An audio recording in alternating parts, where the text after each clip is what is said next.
Hi, I'm Barry Conrad, and this is Banter with BC. Cheers. Cheers.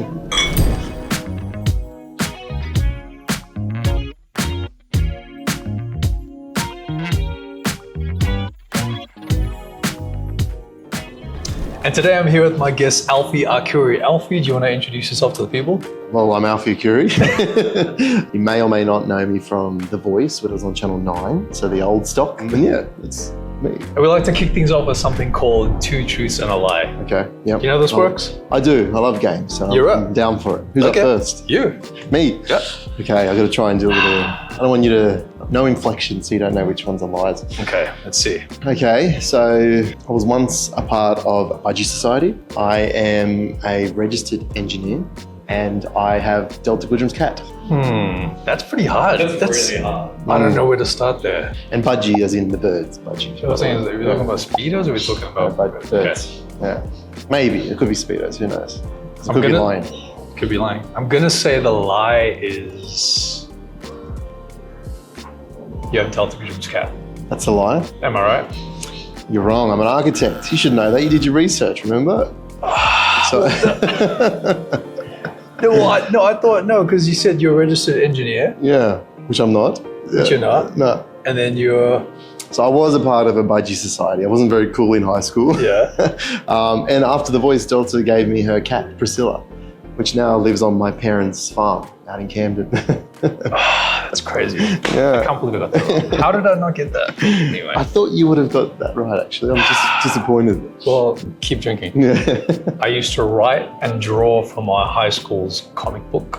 I used to do Taekwondo, and I regret giving up the violin, so I'm relearning it at the moment. What you got? Draw, Taekwondo, and the violin. So which one is the lie? You look like you'd do Taekwondo. I feel like you would draw cartoons. Maybe the violin's not real. Oh no, but You sure about that? yeah, the violin's not real. You're correct. How did you Told guess? you I love games. I'm good at this. He actually did say he was like, I love games. So yeah. I can't believe it. Again, you win.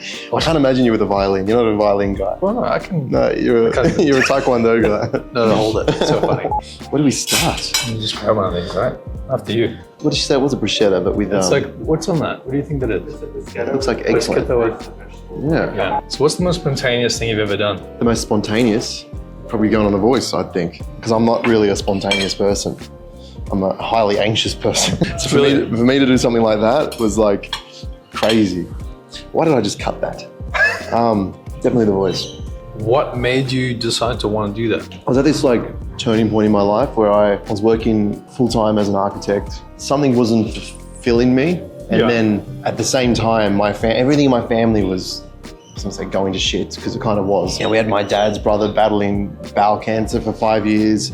My sister was just diagnosed with Hodgkin's lymphoma, and she was about to get married. I'd come out not that long ago, so everything in my family was happening, Yeah. like literally all at once. And when I came out, my voice kind of came out in a weird way. Yeah, I still remember. It was like I had this confidence to express myself through my singing, not in front of people, just more like I'd start doing like little recordings on YouTube, but privately. I would never put them public. Then when my sister was diagnosed and she was like 2 weeks before her wedding, I had this stupid, crazy idea to suggest that I'd sing her first dance, which would be the first time in front of people. And First time ever. yeah, in front of, and I said it to her, and she really loved that. It was around the time that All of Me was out, John Legend's Yeah, song. right, okay. And I suggested I'd sing that. Which Tune. yeah, I obviously had a lot of confidence in myself because it was a big song. And my dad was like, oh, that's not a good idea. Why don't you sing it to us now? I'm like, nah, I can't. I'm too nervous. He's Yeah. like, how are you going to do it in front of 200, 300 people, whatever it was? I said, just let it happen. Yeah. And I did it, and I was terrified. And I was in the bridal party too, so all day I was stressed out. I was drinking. I had about 10 glasses of Oh, champagne, wow. So how did your voice... which now I would never drink before I sing. So look, to be honest, looking back, it wasn't my best performance, but the heart, one thing I was saying to you before, like, I'm not a trained musician. Like, I mean, I have had vocal lessons now, but I'm not a technical singer. But I am an emotive singer, which is something that you can't really train.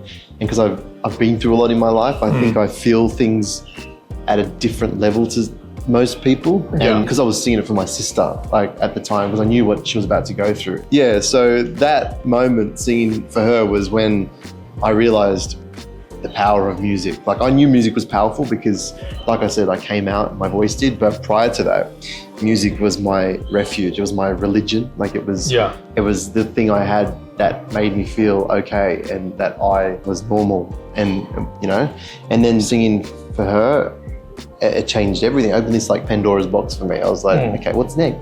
And I started doing covers publicly, like on Instagram. I'd put covers up. Yeah. And The Voice, they started doing Instagram auditions that year, I think. And it's funny because X Factor the same year had seen my Instagram and asked me to audition. I actually auditioned for X Factor too in the same year. And I got through to the live shows. Then The Voice people, they approached me. Oh. Yeah. And they approached me, and then I had this fantasy of turning, it was like this validation thing, because, you know, I was this young kid always striving for validation, and the idea of turning those chairs was appealing to me. So yeah, the rest, I guess, is history. That's how it started. So which actor would play you in a movie about your life? Ooh, it'd have to be like some loggy looking actor, an Italian, European. So who? Who am I obsessed with that I'd want to meet? Because I get to meet them, right? Wouldn't I, if they're playing me? Yeah, because you'd have to like direct them. This is my story. This is what I need you to do, you know? I don't know, I love so many actors. Good. The first one that came to my head was like Chris Hemsworth. But I come up to his belly button and he's blonde. He's like, Chris, he wants you to play him in the movie about his life. So. No, hang on. The Last of Us, you know that guy that played? Yeah, I love him, Pedro Pascal. He's the man. He can do me. He can play me. He can do both. How's the food? It's good. Yeah. It's good food. He can play me. Okay. Yeah. Don't edit that out just in case he sees it. That's great. Yeah. How has growing up in an Italian family shaped who you are? Oh, it has completely shaped me. I am a nervous wreck because of my mother. I'm anxious because of my mother. I probably have a lot of my dad's traits. Well, my dad's so kind. Why are you nervous because of your mother? Because my mum is like a typical Italian mum that is constantly worried, constantly. Anytime I'd go out in high school, I'm not in high school, but like in my teens, she would not sleep until I would come home. And she even she has me on Find My Friends now, and she like constantly watches where I am. She's like, got this constant fear of something happening to her kids. And I have that instilled in me now with my dogs and my nieces and nephews, and not to the level of my mum, but yeah, I am my mother's son, I think. But also culturally, like I was so immersed in my culture growing up because I loved it, and I always thought that was just the norm, like, you know, making sauce every year, making salami and cooking with your nonna. And as a result of that, I love cooking. My friends, I said to you before, my friends all call me nonna in my group because I cook for them. I cook for them all the time. I look after them when, you know, we go out and they're all a bit, you know, they need help. Yeah. I think I'm a very nurturing kind of person. Yeah. This says a lot about your family as well. Yeah, I'm very, very lucky with my family. Like, I'm very close to all of them, like my sisters, now my nieces and nephews. My parents, they all live on the same street to my grandparents, my aunties and uncles, my other and I still have most of my grandparents alive as well, which is nice. And I'm nearly 36. Yeah, I'm lucky. What's the most surprising thing and the most challenging thing about fame? Look, I feel like I felt like fame the most when I won the show, because I've always been a consumer of television. Like I watch TV. I was always like a huge fan of, you know, the reality shows like Idol. I watched, you know, religiously growing up. So I never ever experienced myself in a position where I'd be on TV. Yeah, that was kind of strange because my local town was supportive of me during the show, and just having people stop you like and saying nice things, having a job that is at a global scale, releasing music and having people find your stuff at a global level and responding and sending messages and saying that they, you know, were moved by or felt the same thing that I was talking about. Like that I found was like profound. One of probably my best like performing songs so far was called If They Only Knew. Yeah. And to this day it's still got like this cult following because we created this beautiful video for it, but the message is quite, I guess it can be interpreted in many ways, but it's basically about coming out. And and I had this girl reach out to me. Well, she commented on the video saying that they found her brother had committed suicide. with headphones, and he made a playlist of 5 songs, and my song was one of the songs that he had added to this playlist because obviously he was like struggling with his sexuality. That just affected me so deeply that day, and I was just bawling my eyes out when I read the comment, because I was just like, wow, this is what music can do, you know? And so that, I guess that's the first part of the question. The negative. Beautiful, by the way. That's so powerful. Yeah. The negatives. The industry is a fickle industry. Like it's, when you get a taste of, like, I remember the moment I won The Voice, I was elated, like I was on top of the world. Like I literally felt like I'd never felt like in my life. Right. Because I said before how, you know, as a gay boy, I constantly searched for validation, and winning was just something that I never thought would happen to me, you know? Even the money, I forgot that I even won money. It was just the fact that people liked me. Yeah. And then the money, I was like, shit, I won all that money too. The flip side to that is I find the industry here is really tricky, because people, although they want to see you succeed, sometimes that whole tall poppy thing in Australia is hard. And no matter how hard you work, and like I've worked my butt off the last 7 years, I feel like it's like a real uphill struggle, battle, which I'm happy to keep fighting because I love it. But it's tricky. It's a hard industry. Yeah, right. Yeah. Do you feel like, speaking of the tall poppy thing, do you feel like it's different when you travel? Yes. And how? 'Cause I've done a lot of traveling with music, and I signed with these agents in Italy, and that meant that I started traveling a lot. And I find I was doing all these festivals overseas, like in random places, like in Germany, in Russia, and Romania. And when you're there and they know you're, you know, singing, you've won The Voice, it's like you're a king. Yeah. And they're like, wow. And then you come back here and it's like, it's almost like you're embarrassed sometimes to say you won a reality show. What's the biggest stereotype surrounding what you do? That everything's easy. And that, I remember after I won the show, I saw a family member, like a distant family member, and they're like, have you made $1 million yet? Like just from, I'm like, no. Like they just think as soon as you're in this game, you're like, loaded, just like balling, just like, you know, but they don't realize you get a car. You're spending all the money on, I'm independent, so it's all out of my pocket, right?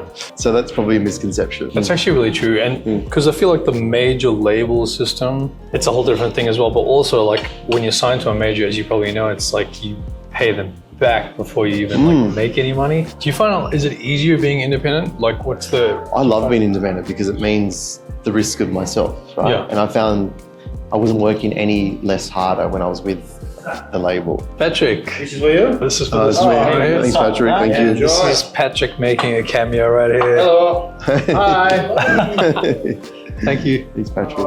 Yeah. And you get to probably keep more. Am I right in saying like you get to keep more of your income because you're independent? So you're forking out more of the investment, so you get 100%. More back, right? You don't realize when you do those shows. Yeah. I remember when it came to signing contracts, it was like the top 200. And I signed everything thinking, I'm going to win. I didn't even read the contracts, which was very stupid of me. I was like, you know, I was this 27-year-old, you know, I signed everything. There was like 5 contracts. You sign an agency deal, a record deal, a publishing deal. Yeah. They literally take a share of everything after that. So percentages go, as soon as you win, you know, 20% goes to your management, 20% goes to, 10% goes to your label, another 10% goes to your agent. Like it's... So you're left with like $5.25. Yeah. Like I said before, there's parts of this game that just can't be replicated in other professions. Like it's just, there's things about singing and music and writing music and releasing music, performing. Like I couldn't replicate that in my architecture practice, right? You get like the good and the bad with everything, I guess. Pros and cons. Yeah. What are you not very good at? Saying no. That's something I'm learning. I am not very good at physical things. It could be anything. I'm not good at sport at all. At all? I've never been a sporty person. Yeah. You train, you go to the gym. Yeah, I do that, which is like a gay prerequisite sometimes, I think. Yeah, so it's like, but never sporty. I mean, I tried when I was younger because I knew it would make my dad happy. It makes me so happy now that my nephew plays soccer because I can just see how happy it makes my dad. That's so like good. Finally, you've got this son that you never had. Yeah. Had 3 daughters pretty much. with me. Yeah, sport. I just can't do it. What are you? Anything you want? I've said this before, but I can't surf. I've tried 3 You look times. like you'd be able to surf. Yeah. I tried 3 times and I got caught up in rips all 3 times, and Yeah. I really want to be able to say that I can surf Yeah. because I live in Mono and stuff, but can't do it. What happens to your hair when you go in the water? It goes down. It doesn't, yeah, it goes droops on. It's Really? pretty long. I'd like to see that. Yeah, can't surf 1, 2. Yeah. You Yeah. look good with the surfboard, I think. You reckon? I feel like I've seen you. Have you been on Home and Away or something? I did like, yeah, I've held the surfboard. Held it. Keyword. Yeah. Yeah. Are you a okay. good swimmer? Funnily enough, that was the only sport that I did. I was in a squad team growing up. Am I a good swimmer? I think I am, but I'm petrified of sharks, so Yeah. never find me That's the thing about in the some of ocean. these- Yeah. The dog beach in Rose Bay. I go there with my dog, and it's like this shallow. So we just lay in the sand in like a little bit of water, and that's my favorite thing. No danger of sharks. No. Yeah, even fish I don't like that. Anything that moves in the water. Yeah. You don't eat seafood as well, which I'm surprised. Like, why not? Why wouldn't you? For an Italian, it's blasphemy not to eat fish. But It's blasphemy. I just don't like it. Yeah. Why not? Just the smell and the texture. Oysters? No, that's probably the worst. Yeah. I could have like 3 dozen of those easy. In saying that, I'm not like I will eat it though. Like I'm not that person. That Yeah. I was in Bali with a couple of friends recently, and we went to this cave restaurant. It was like it's amazing. It was like this hotel that discovered a 2,500-year-old cave, and it turned it into like this seafood Batman type restaurant. 16 courses. 16 courses Or of 14 courses, something like that. Of what? And I ate every dish of seafood, and it made me hate it even more after that. Yeah. Okay, Yeah. so you can eat it, but you just don't like I it. hate it. I think it's ugh. You tried It it. made me want to vomit at times, but the atmosphere of this place was so cool because you're literally in this 2,500-year-old cave. And yeah, I ate it. So you competed in Eurovision Australia Decides 2019 with your song To Myself, which led to you representing Australia at the Golden Stag Festival in Romania, Yeah, which is where you won Best Song Interpretation, which is incredible. What inspired you to compete, and Well- how did that impact your career? this is how naive I am. When I got that email very late at night, I thought it was spam because I thought Romania was like a made-up country, you know, Princess Diaries. So when I read that, I was like, okay, this is not real. You didn't know it was a real place? And then I realized that's how I said before how I signed with agents in Italy. The person that emailed me was that Italian agent. They're like, do you want to sing in this festival in Romania? Oh, yum. Okay. Thank you, Patrick. Well, better, yeah. Thank you very much. Big polpette. That's how I like it. Together. Everything after that Eurovision thing was really exciting. I feel like there's lots of things happening, signed with these guys. Yeah. And then COVID hit. Like, I got my first big songwriting cut too. Like, I wrote one of the songs for Eurovision that year, and it was actually released, and COVID happened. And it's like you had to start from scratch again. What did you think of Romania? Did you like it? Loved it. Yeah. 'Cause like I said before, I'm a bit of a nunna, and it was in Brasov, which is this really old town in Romania. I hadn't really travelled much until then, so it's like the oldest place I'd ever visited. I loved it. Have you ever been? Yeah, I've been to Romania once Have before. you? Actually, yeah, I What, sang you, there. um, Yeah, this was like way back in the day. Back in the. It's a very different place. Like culturally, it's they're very proud of their culture. Yeah. Aesthetically, it looks completely different to what you'd expect. Yeah. It's You like go out to of Bucharest, the main capital city. I think we went to Bucharest. Yeah. Need some cheese, Go for it. even though I'm lactose intolerant. Keeping that in. But I found out far too late, so it's too late for me to change. Yeah. Bucharest was cool. I actually recorded a song while I was there. It's called Buonasera. Okay. It was this old Italian song that we reimagined, I guess, and it's actually done really well. It's had like over a couple of million streams, and It's so good. which was cool. Make zero money from that though, because the song was an original song like from 1970, I think. Oh, okay. And the only way we could release it was because I rewrote the vocals for the verses, and I had to waive my rights as the songwriter for them to give us the approval to release it. So I'll never make any money off that song. That's what I mean about the industry. Like it's yeah. Win some, you lose some. Yeah. Win some, you lose That's some. right, but it was a fun experience. Yeah, the Eurovision thing was fun. Like that was the first time they did the Australian, like internal, like the selection, Yeah. and it was with like Shepherd and Courtney Act and Kate Miller-Heidke, like all people I looked up to. Tanya Doko, It's great. I love it. Ella Hooper, who I loved as a teenager, like Killian Heidi and Bachelor Girl. I was such a big fan, and even to this day, Tanya is like we're quite close, and she's such a lovely human. They were all lovely, actually. So it's really cool to be a part of that. Yeah. So good. Yeah. What did competing feel like after you did the I voice? didn't like it. You didn't like it? No, I found it stressful. Because on The Voice, I had nothing to lose. I was like, I wasn't a singer then. I was just an architect having fun on TV, right? Whereas at that point, it was my job. So there was this whole added element of pressure that I put on myself. And yeah, I didn't enjoy it as much as I should have. I should have just relaxed and yeah. I mean, I did enjoy it, but I just found it stressful. Yeah. Yeah, right. Yeah, and I think they did too. I think I probably had an upper hand because I came from a reality show.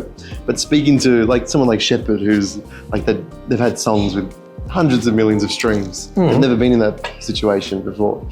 I think they found it really daunting too. So yeah, because it was an interesting experience. At least you had each other. But Oh, that was so lovely, those guys. Yeah. so you were also in an international contest called New Wave in 2021. Yes. Finishing 5th place for Australia, which is incredible. How did it feel? Okay, not only performing your song to an audience of over 100 million people, but your own song, if they only knew. Like, what did that feel like as a songwriter? I was actually a bit scared because New Wave was in Russia and I was singing a gay song about loving another man on Russian television. So the beauty was they probably didn't understand the lyrics because it was sung in English. But there was something really empowering about that though. I needed that experience because I was going through a breakup or something at the time. Yeah. So I needed like that to be far away from my reality and yeah, then the whole world went to shit actually after that because I got stuck. That's when I got stuck in Italy. Yeah. So I did New Wave for 2 weeks and I had a great time. I met some really amazing people, like from different countries. And then I remember them telling me that they couldn't get me a flight back home in the beginning. And it was when COVID was, I had to get a government exemption to fly out during that time. And everything just got worse while I was there, over here. Right. I couldn't fly back. And thankfully the agents that I was mentioning before, they lived in Tuscany. Awesome. So that's why I lived there for 4 months and I was stuck in Italy. What was that like? And it was the best time of my life. Honestly, like to this day, it was still, it was like this, it was like my Eat, Pray, Love experience. Like seriously, So good. it was so good. Need to go to Tuscany. I wrote so many songs. I had like a little Spanish love affair. Yeah, I reconnected with music because I was also like in a bit of a lull. Yeah, it was good. Yeah. So good. Yeah. I've had lots of those moments in my life, like random, like moments like that overseas and finding myself again and again and again. Adventure. Let's get into these balls. These balls. Heard you like some big I mean, Meatballs? you know, meatballs are good, right? room.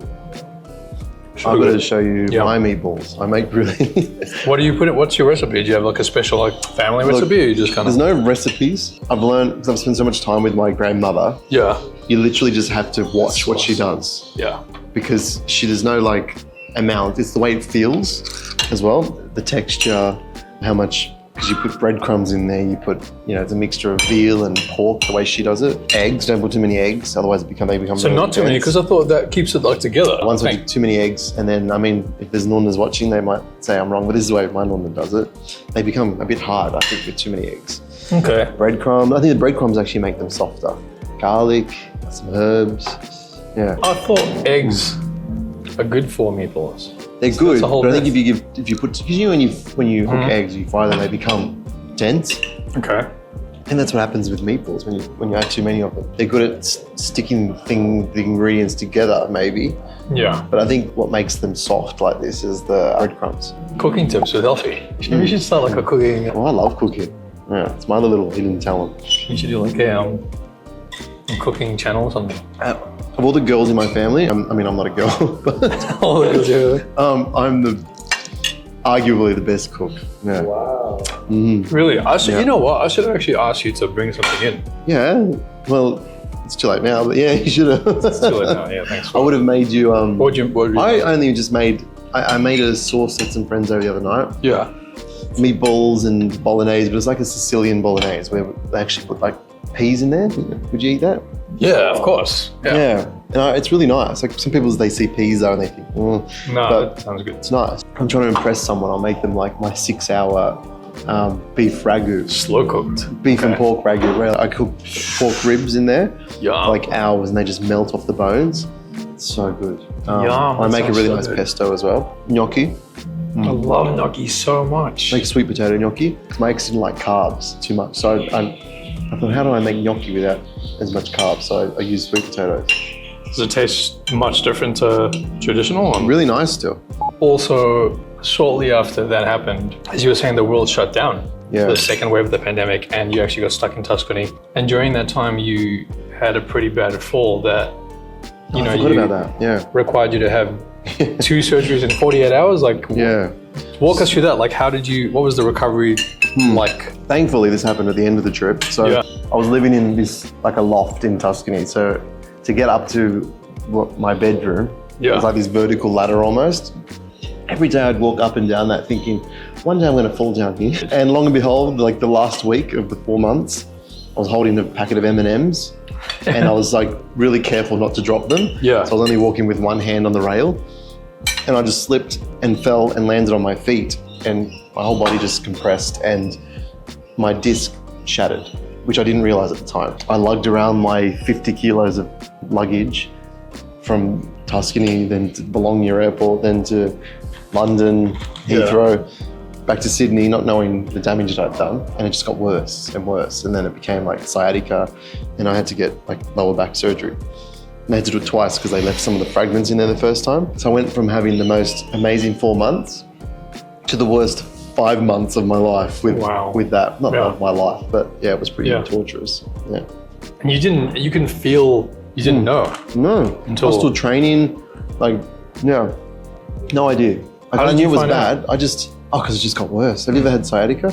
No. Oh, it's nerve pain. Like it's like not like normal pain. It's like a cold pain. It's weird, hard to explain.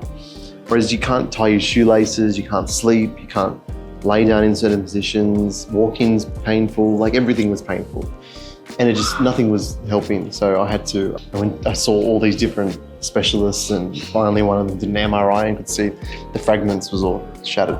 Yeah. And then during that, after you had the surgeries, Yeah. like what got you through that recovery? Like what were you thinking in terms of like work or your health, or what was going through your mind during that time? Because that would have been, I can't imagine the pain and also the time, I remember, you know? prior to the surgery, I had a gig. It was with Anthony Kalia. He invited me to one of his shows in Melbourne with his partner Tim, and I couldn't walk. So I did one song. It was like we did a George Michael song together. I remember I was very like still. I wasn't moving at all. Like because it was so painful. And then I just bottled back after singing. You wouldn't even know during the song that I had that much pain, but it was very painful. Yeah. It's intense. You kind of forget in the moment when you're singing that you're in pain. Like it's weird because it's the adrenaline and you forget, like you're singing and then you're not focused on But you were like a statue. People were like, how come he's not moving? I think I was moving. Yeah. Yeah. Maybe staying still was more painful. I actually can't remember. So now you're all good now though, right? 100% better, yeah. He's fine. Yeah. Yeah. Yeah. He didn't have to come here in crutches or anything. It's not like a No. hazard. I don't walk downstairs anymore. It's like PTSD, right? Only upwards. Yeah. That's so crazy. I love pesto. Yeah. Yeah, it goes with my jumper. I was like, this guy's Italian, like he loves pasta, carbs, just like do, loaded up. I do. So what cheers you up on a bad day, Alfie? Definitely my dogs and my nieces and nephews. Because they're at that age where they've got no worries or troubles and they can just always make me laugh. And my dogs always make me happy. Like I'm their world, which I love because like they know nothing else really. And yeah, and my little Susie, my baby French bulldog, like every morning when I wake up, she's so excited. Her little bum just wiggles and her little tail wiggles. Oh, that's cute. And she gets this little tail stiffy. It's so Tail cute. stiffy. And Gary, That's a first. yeah, and so it's Gary and Susie. Gary's like this, like no cares, like this very little fat Frenchie. And I just give the best cuddles and yeah, if I'm feeling shit, The dogs or the nieces and nephews. Yeah. Just the two dogs? 2 dogs, yeah. And a cat. 4 nieces and nephews. And Priscilla, yeah. Tell Tuscany. Yeah. What about you? What cheers me on a bad day? Spending time with friends, people that I love, and also anywhere near the ocean. When I just see the water, it just makes me happy. Yeah, okay. I don't even have to be in it, just being around it. Looking at it.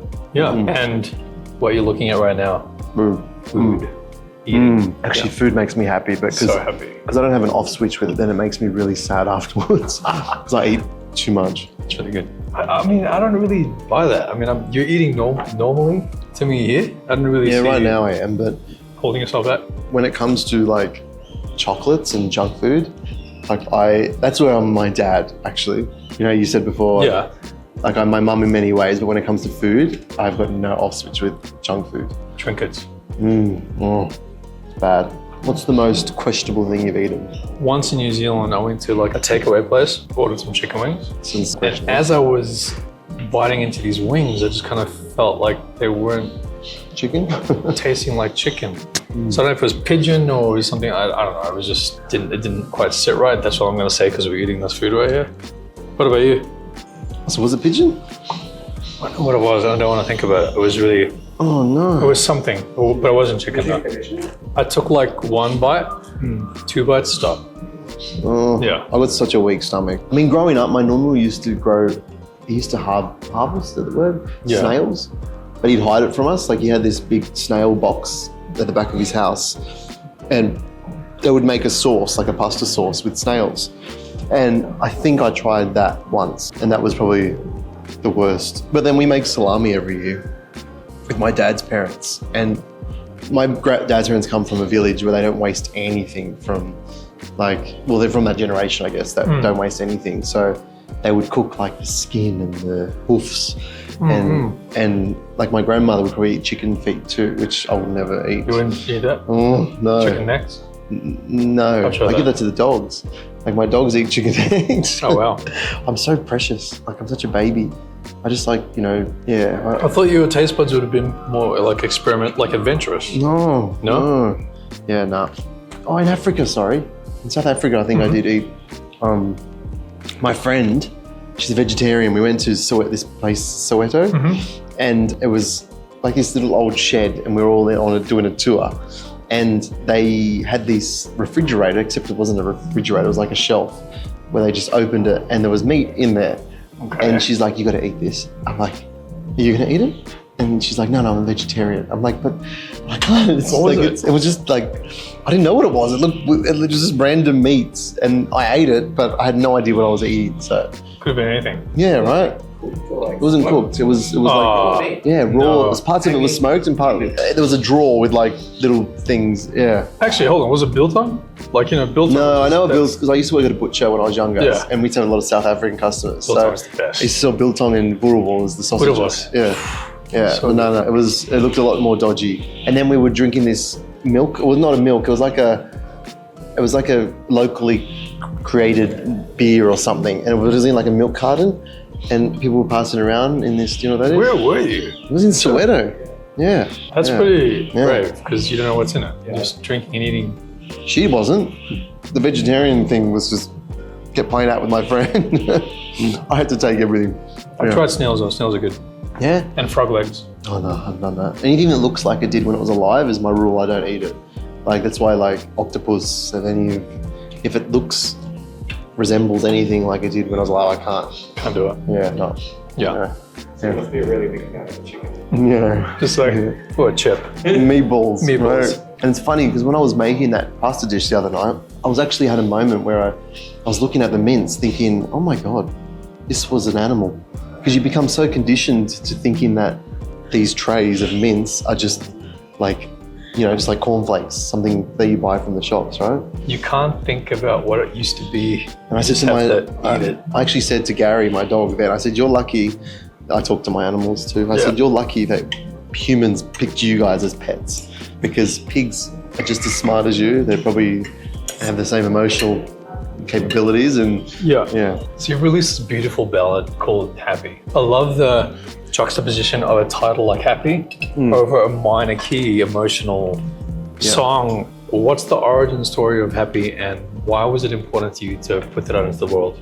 I wish I had a more poetic answer. Yeah. But I recorded Happy 4 years ago. When I recorded it, I loved it and thought, this is a great song. Yeah. And then I listened to it over and over and over and over again, and I got really sick of it.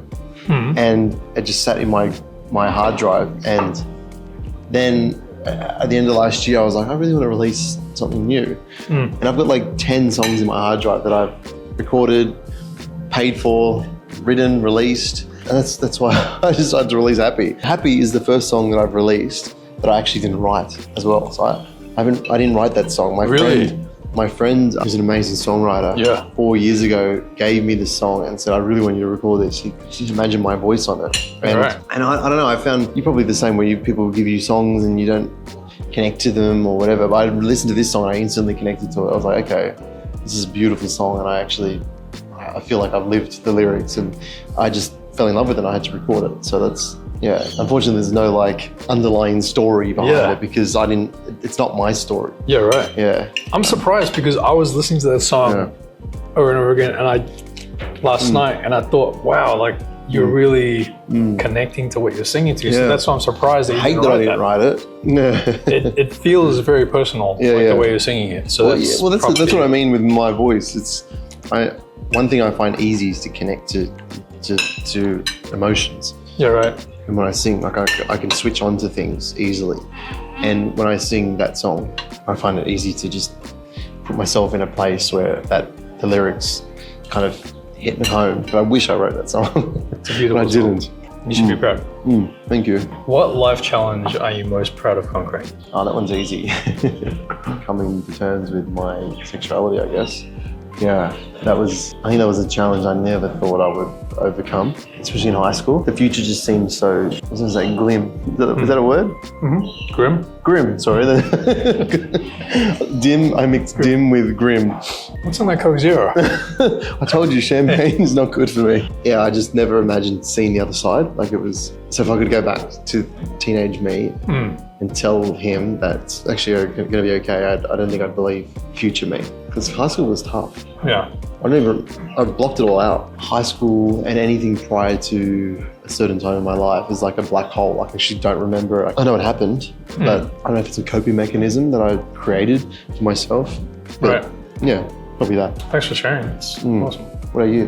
Am I allowed to ask a question? Of course. Yeah, I broke my ankle. It doesn't seem as, the gravity of that's not the same as what you shared, but it was tough because not just the physicality of it, like I broke it in 2 places and there's 7 pins in there and plate, but I think mentally, being someone that's so active, who am I without having that agency just to move around and do what I want? That was quite tough. But when was that? That was in October last year. Really? Yeah, so everything just came to a halt. That was pretty challenging. It's the most recent one I can think of. Being okay to ask for help, because I'm such a self-sufficient guy. I had to like humble myself, ask for help, accept help, and it showed me how many kind and loving people there are in my life. Yeah. And you can rely on. Exactly. And that not everything has to be fixed by me. It's good. How's your ankle now? I'm all good. Didn't you see me dancing on the table? I did. Kill you. And to finish things off, I'm going to hit you with some fast trivia. You ready for this? Question number 1.